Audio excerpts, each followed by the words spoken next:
Assalamualaikum boskuy, jumpa lagi di HNWA Bercerita.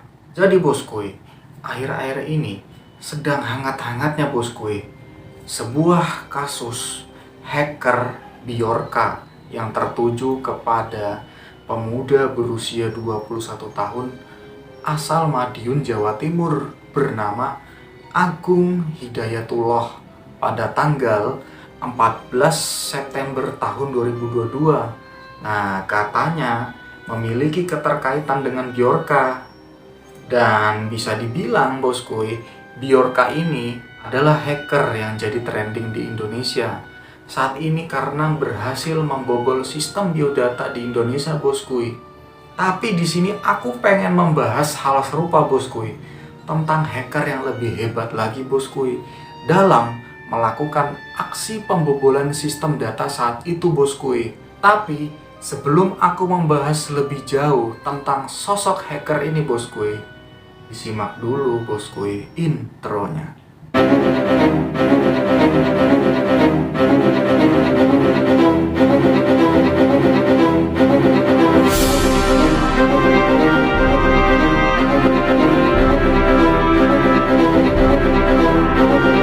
Adalah Kevin David Mitnick yang merupakan legenda hacker yang lahir pada tanggal 6 Agustus 1963 di sebuah distrik Van Nuys, Los Angeles, Amerika Serikat, yang merupakan sebuah jantung wilayah San Fernando. Diperkirakan dihuni sebanyak 100.000 jiwa. Dan juga boskuy, distrik Van Nuys terkenal dengan daerah perdagangan mobil dan pusat pemerintahan.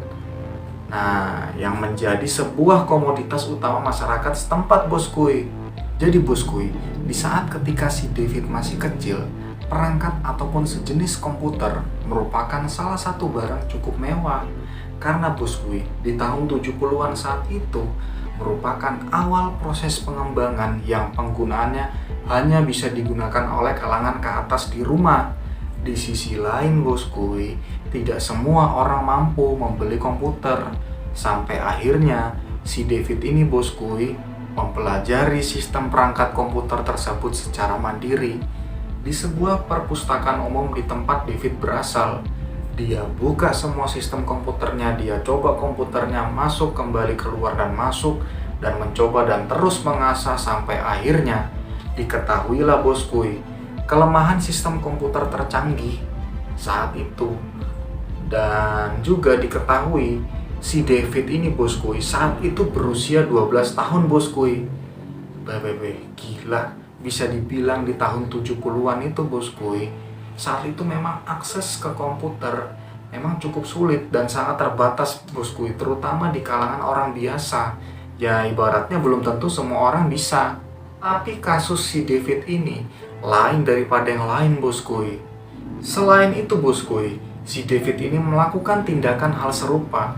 Saat itu, David berhasil memanipulasi data pada sistem bus. Nah, jadi tiket ini pada saat itu ditemukan di dalam tong sampah yang masih masa berlakunya udah expire boskuy atau kadaluarsa. Nah, tapi si David ini entah bagaimana caranya dia bisa mengaktifkan tiket itu berulang-ulang secara gratis boskuy. Tapi dalam kasus tindakan tersebut, ya ibaratnya masih terbilang ya seperti kasus keisengan aja boskuy atau kenakalan David ini, dan belum merembet pada kejahatan besar. Nah, barulah boskuy aksi gilanya ini dilakukan pada saat dia berusia 16 tahun boskuy. Pada saat itu, di usia yang menginjak 16 tahun, si David ini ilmu hackernya sangat berkembang pesat ya boskuy. Dengan kemampuan yang luar biasanya ini, dia membobol sebuah perusahaan komputer asal Amerika Serikat bernama Digital Equipment Corporation. Dia menembus sistem perangkat lunaknya boskuy dan jaringan internetnya, hingga data sistem perusahaan tersebut berhasil ditembus dengan mudahnya boskuy. Dampak dari perbuatannya si David ini boskuy mengakibatkan dirinya mendekam di penjara selama 1 tahun penuh. Singkat cerita, setelah mendekam 1 tahun dan setelah dinyatakan bebas, tanpa menunggu basa-basi lagi boskuy, langsung melancarkan aksinya lagi bosku. Gak tanggung-tanggung, sasarannya ke sebuah perusahaan besar ternama, yaitu bernama Pacific Bell. Terus si David ini bosku mencoba membobol sistem data dari Pacific Bell yang bernama Cosmos. Dan diketahui Cosmos ini bosku merupakan sebuah saluran server yang tugasnya menyimpan data-data komunikasi telepon semua masyarakat Amerika Serikat bosku. Dan itu dijebol. Nah, dengan mudahnya itu bosku dijebol lah oleh si David ini. Wah, gila memang. Jadi bisa dibilang kalau sebuah perusahaan yang super canggih dan super mewah dengan teknologi mutakhir saat itu berhasil dihack sama dia. Dan ini berarti ya menandakan kekuatan hackernya ini sangat luar biasa. Luar biasa memang. Tapi sepintar-pintarnya bosku, David melangkah, akhirnya jatuh juga dan dimasukilah dia ini ke sel tahanan penjara. Dan singkat cerita bosku, setelah bebas dari sel tahanan, hasrat jiwa hackernya muncul lagi dan langsunglah bosku dia ngehack lagi. Kali ini aksinya benar-benar gila mas bro. Kali ini sasarannya Pentagon, pusat departemen masyarakat Amerika bro. Waduh, bisa dibilang kalian pasti paham lah bosku. Markas Pentagon itu loh notabene markas sebuah pasukan bersenjata Amerika Serikat bosku. Bukan main David ini macam-macam masuk ke kandang singa. Jadi dia ini bosku pergi ke kampus di University of Southern California dan pergi ke fasilitas komputernya. Nah, dipakailah komputer itu. Dia ketik sambil berpikir mencari celah masuk bagaimana caranya. Selama berjam-jam sampai akhirnya tembus bosku melalui kelemahan sistemnya. Nah, lagi dan lagi dan lagi bosku. Akibat yang dilakukannya si David ini, ketangkap lagi bosku dan dipenjara lagi. Setelah kembali bebas bosku, saat itu si David sempat insaf ya kan. Udah nggak mau lagi lah, nggak mau sentuh-sentuh komputer lagi lah. Tapi seenggaknya kemudian pikiran jiwa hackernya kembali kumat mas bro. Dan kambuh lagi. Kali ini dia mencoba meretas jaringan komputer dari perusahaan ternama yang bernama Santa Cruz Fashion. Tanpa menunggu lama lagi, ketangkap lagi bosku. Dan hukumannya ditambah sedikit lebih lama dari kasusnya di awal. Yang di awal kan hanya 1 tahun. Nah, kali ini menjadi 3 tahun bosku. Dan singkat cerita bosku, si David ini pun bebas dari sel penjara setelah dinyatakan bebas. Nah, dia ini berulah lagi bosku. Memang kok ya, kalau memang belum kapok yang gak ada habis-habisnya si David ini bosku. Kali ini dia membaca sistem operasi VMS Digital Equipment Corporation.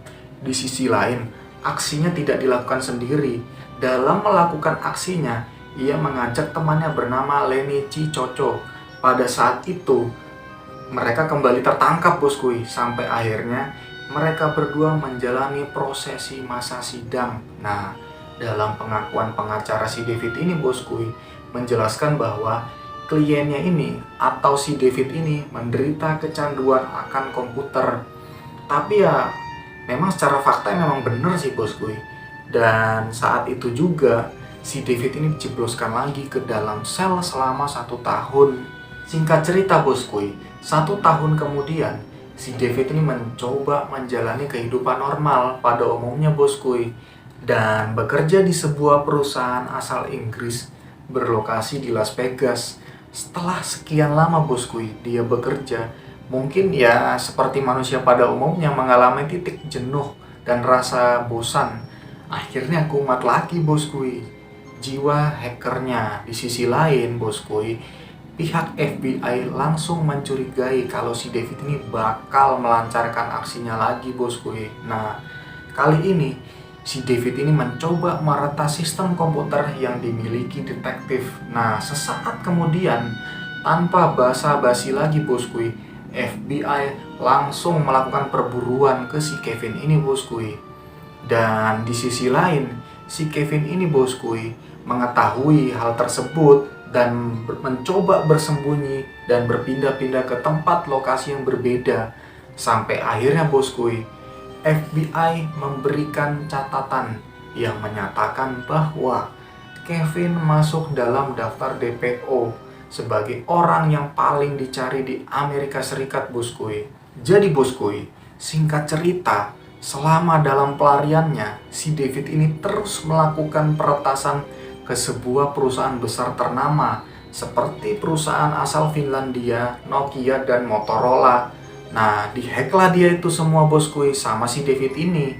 Hal itu sangat mudah boskuy, karena selama melakukan peretasan, si David ini selalu masuk ke dalam sebuah jaringan ilegal ke server komputer yang ada di Amerika boskuy. Dan juga boskuy, selama dalam pengejarannya juga, pihak FBI cukup kesulitan boskuy, karena kecerdikan si David ini dalam mengelabui pihak keamanan setempat. Di satu sisi, dia juga menggunakan handphone yang sudah diparalel, jadi dua bagian. Makanya itu sudah boskuy, kepolisian tim cybercrime Amerika melacak si David, gak bakal ketemu boskuy lokasinya berada di mana. Tapi bisa sedikit kita simpulkan boskuy, pada tahun segitu komputer pada zamannya belum bisa dibilang canggih banget loh boskuy. Nggak seperti sekarang. Dan juga saat itu semua programnya masih jadul banget. Di sisi lain, si David ini bisa menjebol sistemnya pada komputer itu boskuy. Jadi, andai kata perusahaan-perusahaan besar yang sudah dihack sama si David ini kan, isinya personil-personil pilihan yang memiliki profesor komputer. Tapi dengan mudahnya, si David ini menjebol semua akun itu boskuy. Akhirnya boskuy, ada suatu ketika si David juga meretas akun yang kebetulan seorang hacker. Nah, seorang hacker juga boskuy, bernama Sutomu Shimomura. Setelah Sutomu tahu ini boskuy, ngambeklah dia dan mencoba membalaskan ke si David ini dengan cara kerjasama dengan pihak FBI untuk mendeteksi keberadaan si David ini boskuy. Hingga suatu ketika, selama pelariannya boskuy, si David ini juga menjebol rekening orang. Sampai-sampai nih boskuy, orang tersebut muncul pemberitahuan SMS dari pihak bank. Nah, pemilik rekening orang ini kaget dong, kok muncul terus gitu loh pemberitahuan. Nah, langsunglah pemilik rekening ini menelpon pihak bank. Dijelaskanlah boskuy bahwa akun rekening Anda telah mengalami transaksi sehingga nominal uangnya limit. Mendengar hal tersebut kaget dong, bagaimana bisa? Kok bisa begini? Nah, karena si pemilik ini merasa dia nggak pakai rekeningnya, hari itu juga dia melaporkan ke pihak kepolisian dan ditanggapi langsung dong dengan Sutomu dibantu dengan FBI. Jadi boskuy, dilacaklah siapa TSK-nya nih boskuy. Nah, di sisi lain boskuy, David ini pun juga tahu kalau ada seseorang yang mengejar dia. Ya, jadi bisa dibilang seperti perang cyber lah, semacam gitu boskuy. Saat itu boskuy, Sutomu juga tahu gitu loh kalau si David ini yang dia incar mengetahui juga. Nah, diulur-ulur lah boskuy sambil menunggu pergerakan FBI. Nah, sesampainya FBI tiba di lokasi dan tiba di lokasi si David ini, FBI saat itu juga langsung menerjang pintu kediaman tempat pelarian si David ini. Tidak. Saat itu juga boskuy langsung ditangkap dan dijebloskan ke sel selama 5 tahun. Dan singkat cerita, 5 tahun bebas, si David ini dinyatakan bebas bersyarat, yang isinya selama beraktivitas si David ini gak dibolehin megang komputer. Gak dibolehin boskuy. Dan dalam perjanjiannya boskuy, kalau David ini melanggar, maka saat itu juga diringkus boskuy. Aturan itu berlaku boskuy selama 2 tahun lamanya. Dan setelah 2 tahun berakhir, pihak pemerintah Amerika memberi kelonggaran, tapi dengan syarat boleh memakai komputer, tapi nggak boleh terhubung jaringan. Ya ibaratnya si David ini dikasih sama aturan pemerintah. Nah dia ini megang laptop, ya udah laptop itu ya diketik-ketik itu aja bosku. Dan pada tahun 2003 si David ini akhirnya boleh memakai komputer yang ada jaringan internetnya, dan tindakan terakhir yang sebelumnya dia lakukan membuat dia bertobat bosku.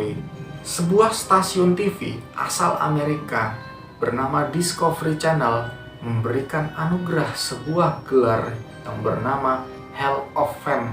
Nah, dari situlah bosku, si David ini mendapat julukan sang legenda hacker. Dan setelah pensiun dari tindakan kejahatannya itu bosku, diketahui si David ini menjadi konsultan bosku tentang keamanan berbayar, pembicara publik, dan penulis. Dia melakukan konsultasi keamanan untuk melakukan layanan pengujian, penetrasi, dan mengajar kelas rekayasa sosial untuk perusahaan dan lembaga pemerintah. Nah, perusahaannya bernama Mitnick Security Consulting berbasis di Las Vegas, Nevada. Dan apabila kalian ingin mengetahui lebih dalam tentang kisah David Mitnick, ya mungkin saya rekomendasikan film berjudul Takedown terbitan tahun 2000 yang menceritakan sepak terjang David Mitnick dengan rivalnya yaitu Sutomo tadi yang saya jelaskan itu loh bosku. Ya mungkin cukup sampai sini aja bosku penjelasannya, dan jangan lupa bosku di subscribe dan ditonton bosku HNWA Official agar channel kami bisa lebih berkembang bosku. Apabila terdapat salah kata ataupun kesalahan informasi mohon koreksinya. Terima kasih bosku, sampai jumpa. Ciao.